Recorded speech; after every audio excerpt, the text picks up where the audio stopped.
Lucas 9 verse 18 to 22. Ang tanong ni Jesus, sino ako? Sabi ng ibang tao. Sino ako para sa iyo? Para akong tinanong bigla yung sarili ko. Sino nga ba ako? Sino nga ba si Jesus para sa buhay ko? Life is benediction. What is your name?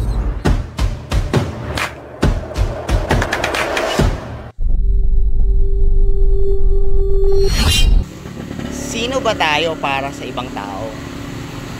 Sino ba tayo para sa mga kaibigan natin? Sino ba tayo para sa mga katrabaho natin? Sino ba tayo para sa asawa natin at sa kapwa natin?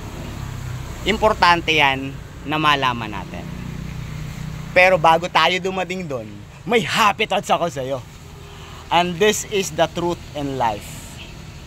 People judge people the way they see people. Totoo yun. Hinuhusgahan tayo ng mga tao base sa ating pinapakisama sa kanila. May magre-react dyan. Mga judgmental kasi sila. Kaya mali ang sinasabi mo sa kanila. Yes, that's the reality of life. Marami tayong ginagawa na maganda pero hindi nila nakikita.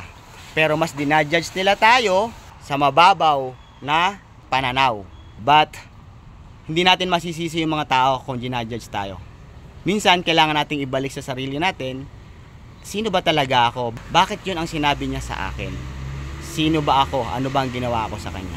Ito ay patukoy dun sa ating halaga or the self-value para sa ibang tao. Diba? Ano ba yung pinapakita natin sa kapwa natin? Bakit tayo ginajudge ng kapwa natin? Ganyan ang ibang tao, hindi natin kontrolado. Sabi ng iba, wag mong pansinin, yes, tama naman. But gusto ko lang ibigay sa inyo mga kahapitot that in life, talagang ang tao, hinuhusgahan tayo base sa nakikita sa atin, hinuhusgahan tayo base sa sinasabi ng iba, hinuhusgahan tayo sa maling pamamaraan. But it's okay. As long as tama at malinis ang intensyon mo sa lahat ng ginagawa mo. Katulad na lang ng kwento ng ilaw at gamo-gamo. Speaking of, di ba? Nung nakaraan ginawa natin maging ilaw at tanglaw sa mundo ng kadiliman. Sa sarili natin, kailangan din natin gawin yun. Ilaw, ba? Nakakita na kayo ng ilaw, imagine nyo po yun. Ang mga gamo-gamo, lumalapit sa ilaw kapag sila ay nakasinde. Maliwanag kasi. Anong ibig sabihin? Na-attract sila pagka may liwanag silang nakikita. And imagine mo na ikaw yung ilaw. Umiilaw ka. Ibig sabihin, pag umiilaw ka, is very positive ang value mo sa buhay. Nagliliwanag ka. Pansinin mo yung mga gamo-gamo. Lalapit sila sa'yo kapag ka nagliliwanag ka. Anong ibig ko sabihin doon? Ano point ko? Ang mga tao ay na-attract natin base sa nakikita sa atin. So, ano ipapakita mo? Ano yung gustong sabihin nila papunta sa'yo? Ano yung mga bagay na dapat mong gawin para ikaw ay mag-ilaw na katulad ng ilawan? Yes, ginagawa ko na yan. Yes, ako din, ginawa ko rin yan. But still, hindi nawawala ang mga taong mapangusga at walang ginawa kundi sirain ka. Kasama po yan. Congratulations kung marami kang ganyan. Kasi, sabi nga doon sa narinig ko, ang taong nagpapakabuti, mas lalong inaatake ng demonyo. Mas lalong magpapadala ng problema, mas lalong magpapadala ng maraming pagsubok. Kasi ayaw niya na maging mabuti tayo. Ayaw niya na magliwanag tayo. Kapag ka tayo ay hinusga ng ibang tao, huwag natin sila pansinin. Hayaan natin na mag-ilaw ang ating sarili sa sarili nating pamamaraan. Magkaroon tayo ng mabuting kalooban. The value kung paano natin pinapahalaga ng kapwa natin, yun din ang babalik sa atin. Yan ang kahulugan ng pakikisama. Now, ang malalim na pakikisama, kadalasan yan yung mga kaibigan mo na. And tingnan nyo ha, bago lumalim ang inyong samahan, marami kayong mga pinagdaanan. Diyan nasusukat ang tunay na samahan. Merong ups, andyan sila. Merong down, andyan sila. Marami kayong pinagdaanan at pagsubok. Nagkagalit kayo, nagkabati kayo, nagkasurian kayo, lahat napagdaanan nyo na. Kapag ka ganun nakalalim ang inyong samahan, malalim na ang pagkakakilala nyo sa isa't isa, Kahit anong sabihin ng iba, hindi sila mapapaniwala. Anong point ko? Kung gusto mong magkaroon ng magandang pagkakakilala sa ibang tao, matuto kang makipagkapwa-tao. Mas madalas, mas madaming karanasan, mas makikilala ka nila, and kapag napakita mo na yung totoong ikaw, at yun nga sa pamamagitan ng maraming karanasan kasama ka, kung paano mo siya tinrato, sa pagkakataon ng problema, paano mo siya in-address, dun kanila makikilala. So take note, ang tunay na pagkakakilala ay kung madalas mo silang kasama. Maraming karanasan kasama ang iba. Diyan ngayon papasok kung sino ka base sa sinasabi ng iba. Now, sa sarili mo, sino ka ba? The self-value.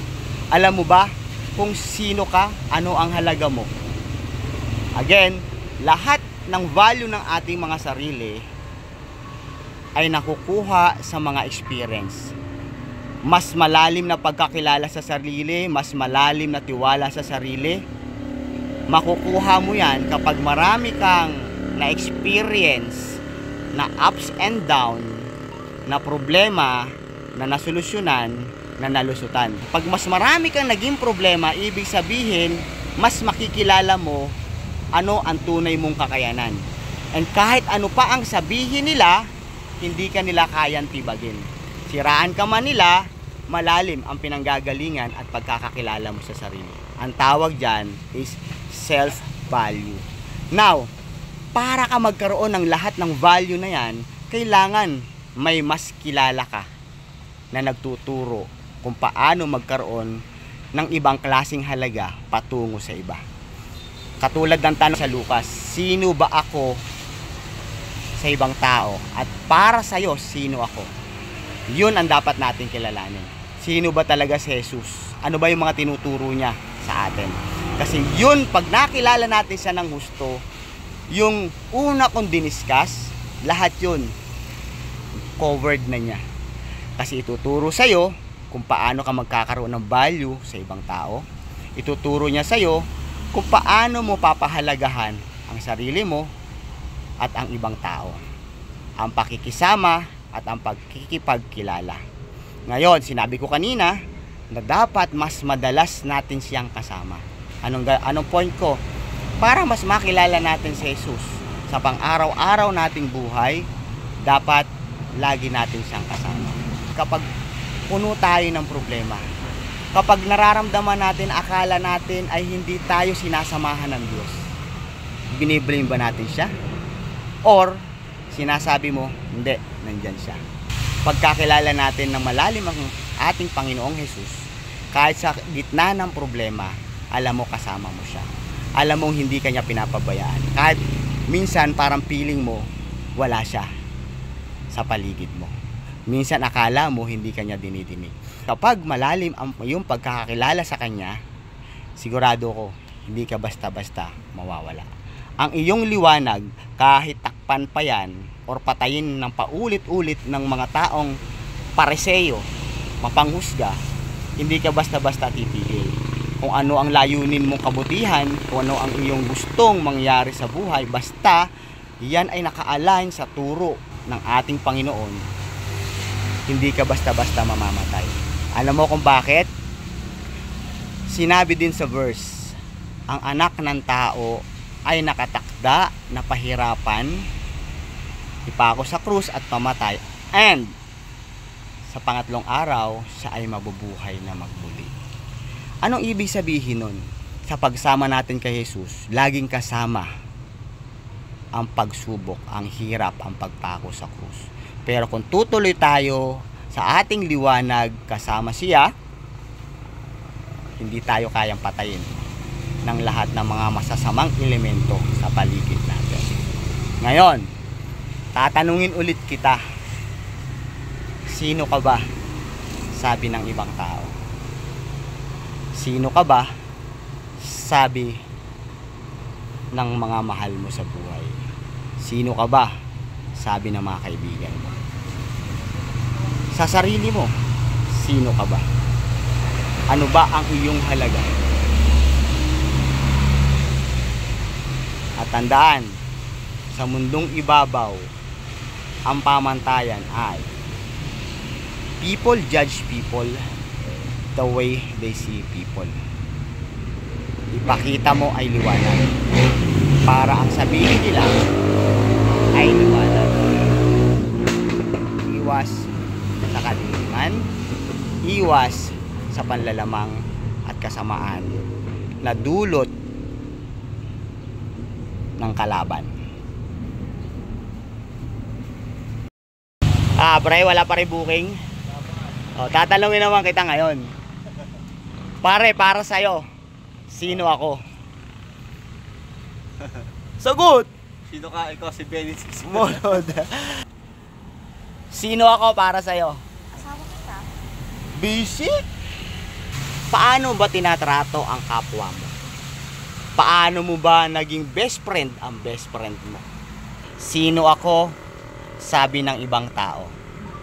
Sino ako para sa inyo? Para sa akin, ikaw ay isang masipag, mapagmahal na tatay na palagi sumusuporta at naggagabay sa kanyang mga anak. Para sa akin, ikaw ang naggagabay sa amin, nagbibigay ng disiplina at nagtuturo ng tama sa mali. Ako yun parang pangalawang tatay na. Kasi binibigyan niya ako ng lagi na mga good advice para sa buhay, para rin na rin sa future. Mga Diyos, kasi malaki ang pananampalataya sa Diyos.